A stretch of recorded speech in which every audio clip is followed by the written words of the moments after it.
Hola, hoy es 29 de enero de 2026, jueves. Les deseamos a todos un buen día. Para ustedes, hoy compartiremos las informaciones clave publicadas en Financial Times. Comenzamos en los mercados estadounidenses, donde hemos visto caer una barrera psicológica, importantísima.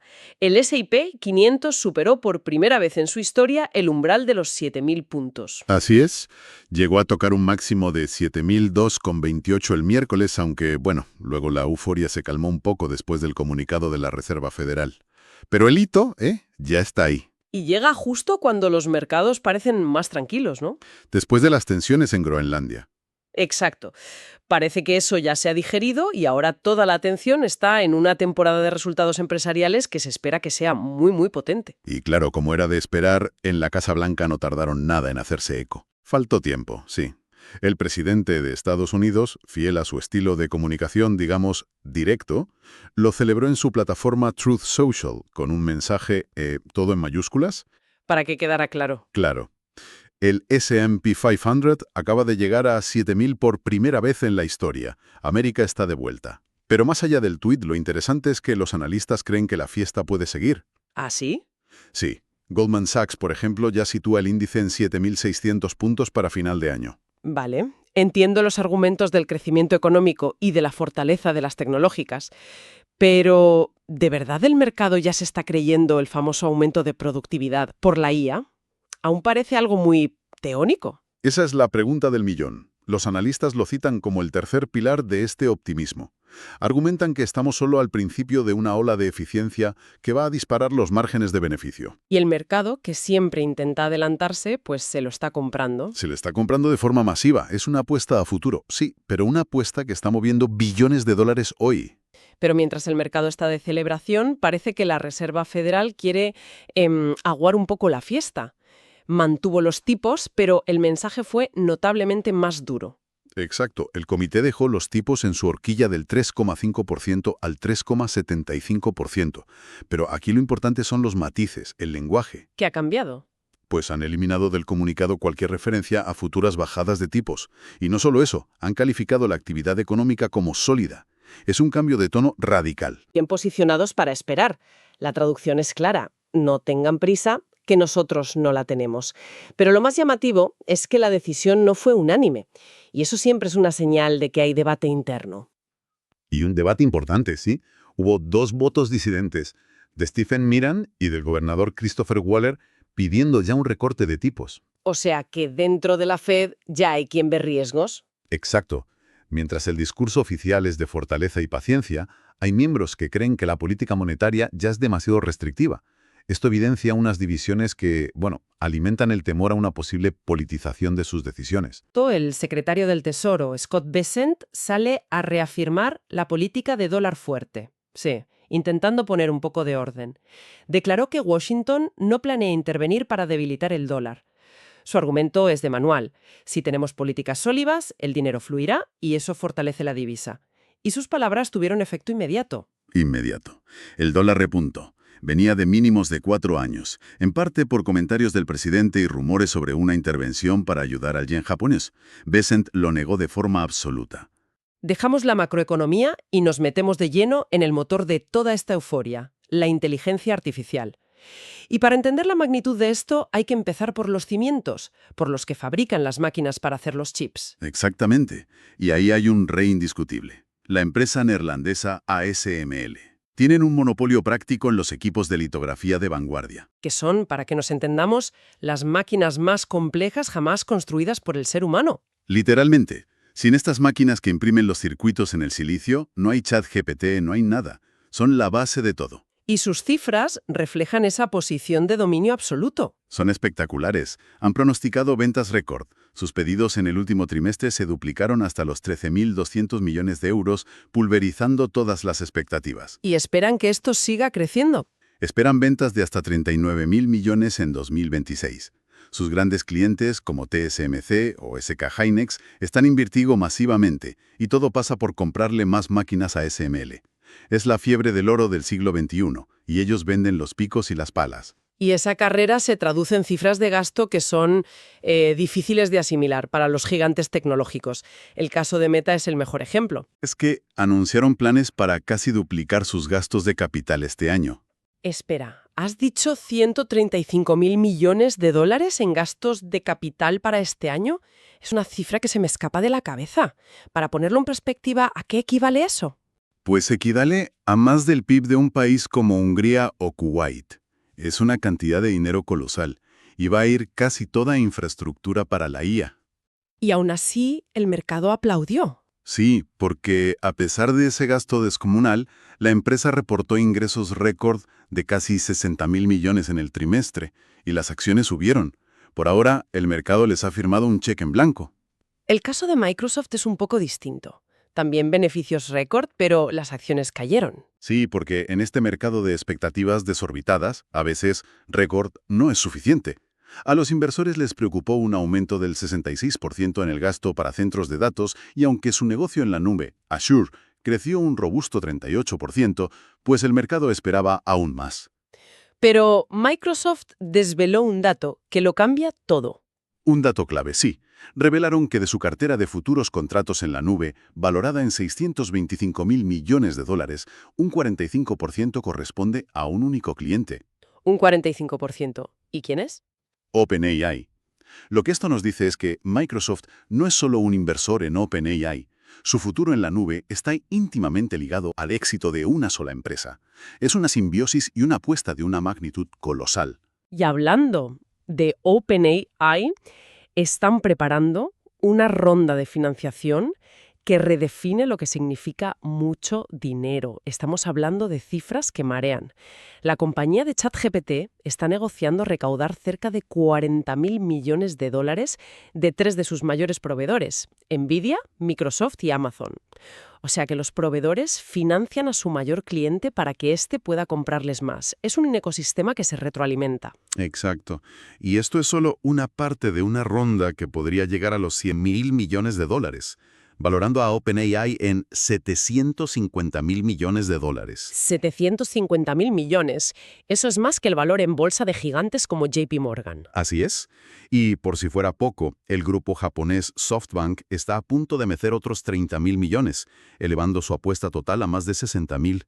El poder en la IA se está consolidando en un puñado de empresas con acceso a capital casi ilimitado. Y esta guerra tiene víctimas colaterales en forma de reestructuraciones.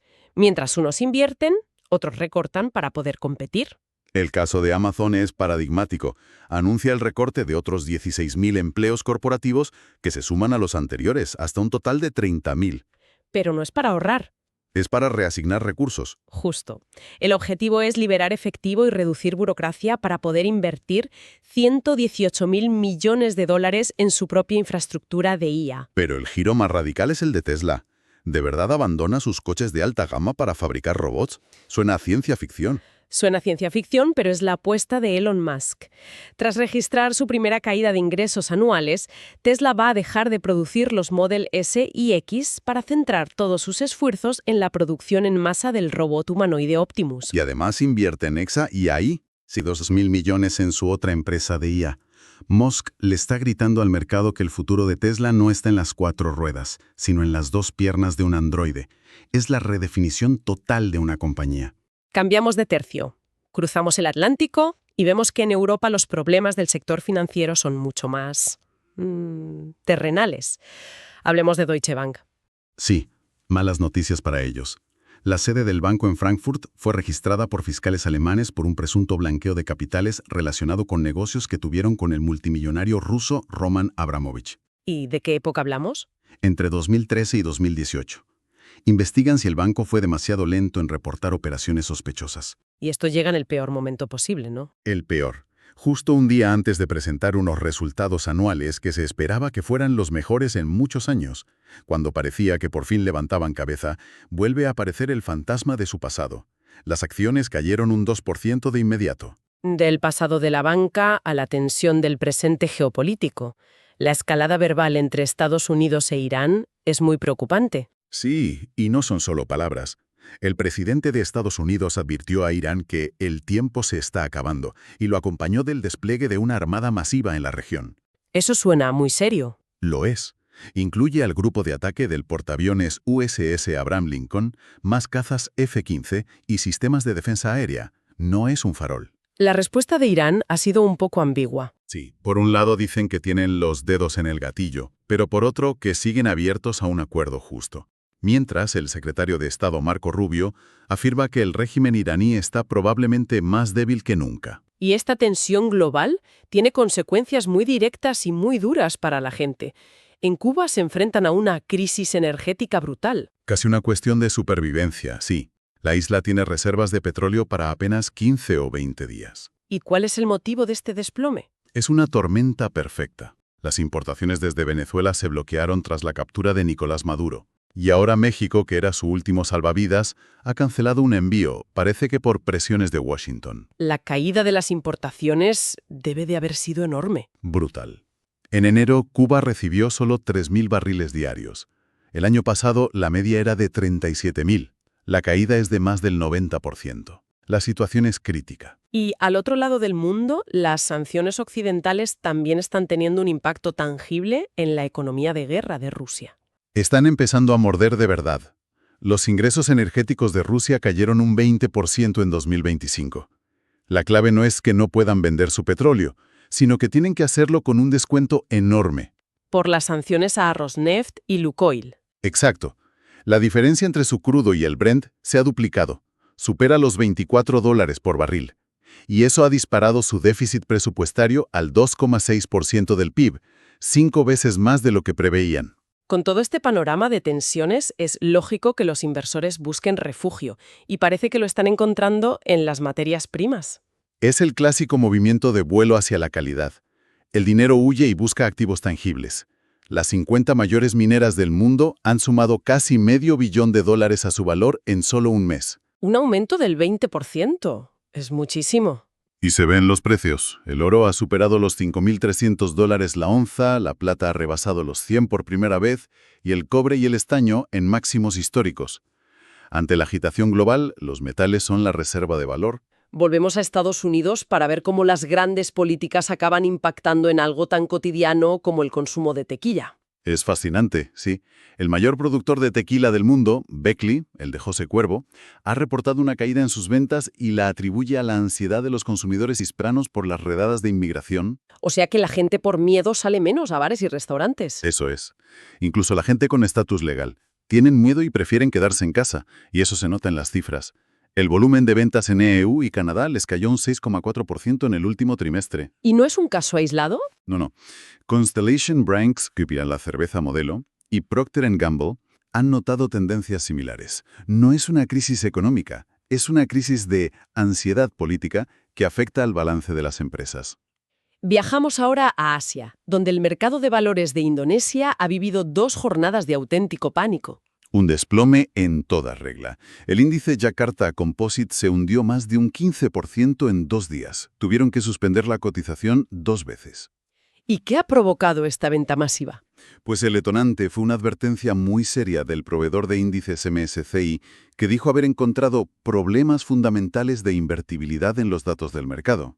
Que MSCI te señale así suena muy grave. ¿Qué implica en la práctica? Implica un terremoto financiero. MSCI ha amenazado con reclasificar a Indonesia y degradarla de mercado emergente a mercado fronterizo. ¿Y eso, más allá del nombre, qué supone? Supone un cataclismo. Muchos fondos de inversión globales tienen por mandato invertir solo en mercados emergentes. Si te degradan, esos fondos están obligados a vender todos tus activos. Es una fuga de capitales masiva y garantizada. De ahí el pánico. Y terminamos nuestro análisis de hoy con la diplomacia, con la primera visita de un primer ministro británico a Pekín en 8 años. Sí, Keir Starmer se reunió con Xi Jinping. Y aquí lo interesante es leer entre líneas. Starmer habló de construir una relación más sofisticada, que es la forma diplomática de decir, queremos hacer negocios. Sin tantos problemas ideológicos como los conservadores. Ahí está la clave. Y Xi Jinping parece que recogió el guante. Lo recogió y lo usó para lanzar un dardo directo al Partido Conservador, elogiando las importantes contribuciones de anteriores gobiernos laboristas. Y más allá de la diplomacia, parece que hay un acuerdo práctico sobre la mesa. Muy pragmático. objetivo es cortar el suministro de motores para las pateras que cruzan el Canal de la Mancha, muchos de los cuales se fabrican en China. Un ejemplo perfecto de cómo la alta diplomacia se mezcla con problemas muy domésticos. Un cierre ideal para este recorrido por un mundo que se debate entre el optimismo tecnológico y la cruda realidad geopolítica. Les deseamos a todos un buen día, nos vemos mañana, aquí estaremos esperándoles.